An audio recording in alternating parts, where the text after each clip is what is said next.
ಧಿಕ್ಕಾರ.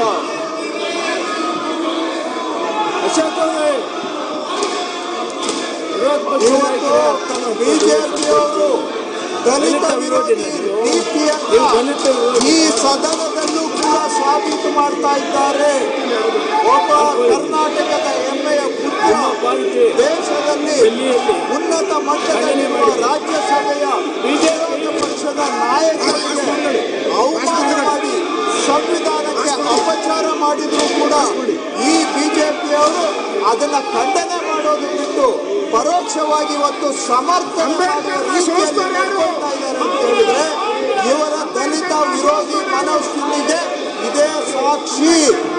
ಇವತ್ತು ದಲಿತರಿಗೆ ದೇಶದಲ್ಲಿ ತಲೆ ಎತ್ಕೊಂಡು ಓಡಾಡಕ್ಕಾಗೋದಿರುವ ಅಧ್ಯಕ್ಷರೇ, 21ನೇ ಶತಮಾನದಲ್ಲೂ ಕೂಡ ಒಬ್ಬ ದೇಶದ ಅತ್ಯಂತ ಹಿರಿಯ ನಾಯಕ ಹೋಗಿ ಬಂದ ಜಾಗವನ್ನ ಇವರು ಶುದ್ಧೀಕರಣ ಮಾಡ್ತಾರೆ ಅಂತ ಹೇಳಿದ್ರೆ ನಾವು 21ನೇ ಶತಮಾನದಲ್ಲಿದ್ದೀವೋ 11ನೇ ಶತಮಾನದಲ್ಲಿದ್ದೀವೋ?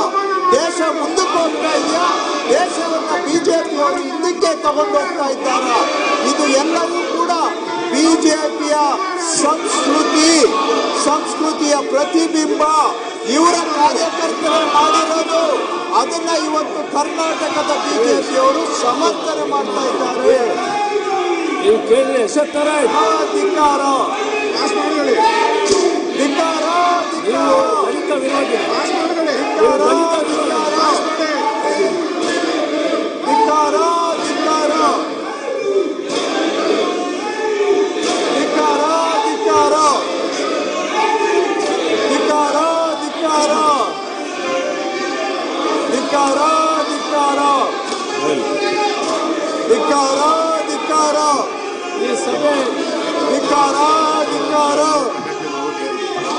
ಧಿಕ್ಕಾರ, ಧಿಕ್ಕಾರ, ಧಿಕ್ಕಾರ, ಧಿಕ್ಕಾರ,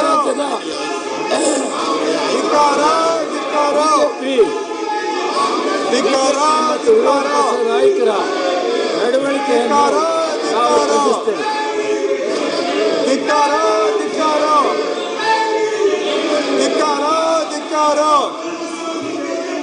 ಧಿಕ್ಕಾರ, ಧಿಕ್ಕಾರ. ಪ್ರಕಟಣೆ ಪ್ರಸ್ತುತ ಅಧಿವೇಶನದಲ್ಲಿ ಕೆಳಕಂಡ ಮಾನ್ಯ ಸದಸ್ಯರುಗಳು ಅವರ ಹೆಸರನ್ನು ಮುಂದೆ ಸೂಚಿಸಿರುವ ದಿನಾಂಕ ಅವಧಿಗೆ ಗೈರ್ಹಾಜರಾಗಲು ಅನುಮತಿ ನೀಡುವಂತೆ ಕೋರುತ್ತಾರೆ.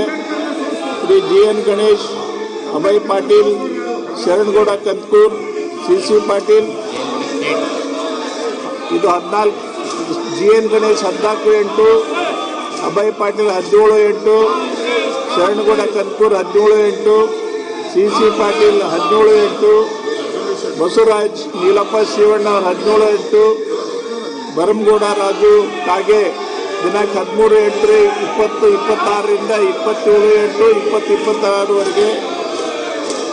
TD ರಾಜೇಗೌಡರು 18/8/2026.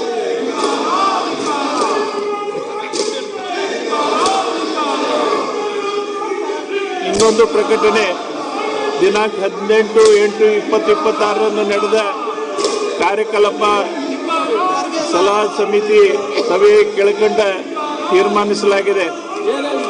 ಈಗಾಗಲೇ ಸರ್ಕಾರದಿಂದ ಸ್ವೀಕರಿಸಲಾಗಿರುವ ಮತ್ತು ಸ್ವೀಕರಿಸಲಾಗುವ ವಿಧೇಯಕಗಳನ್ನು ಮಂಡಿಸಿ ಪರ್ಯಾಲೋಚನೆ ಮತ್ತು ಅಂಗೀಕಾರಕ್ಕೆ ತೆಗೆದುಕೊಳ್ಳಲಾಗುವುದು.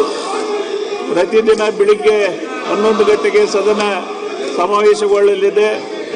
ಇದಕ್ಕೆ ಸದನದ ಸಹಮತಿ ಇದೆ ಎಂದು ಭಾವಿಸಲಾಗಿದೆ.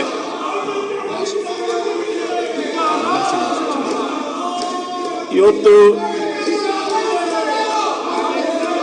18/8/26-20 ಗಮನ ಸೆಳೆಯುವ ಸೂಚನೆಗಳ ಪೈಕಿ 10 ಉತ್ತರಗಳನ್ನು ಸದನದಲ್ಲಿ ಮಂಡಿಸುತ್ತಿದ್ದೇನೆ.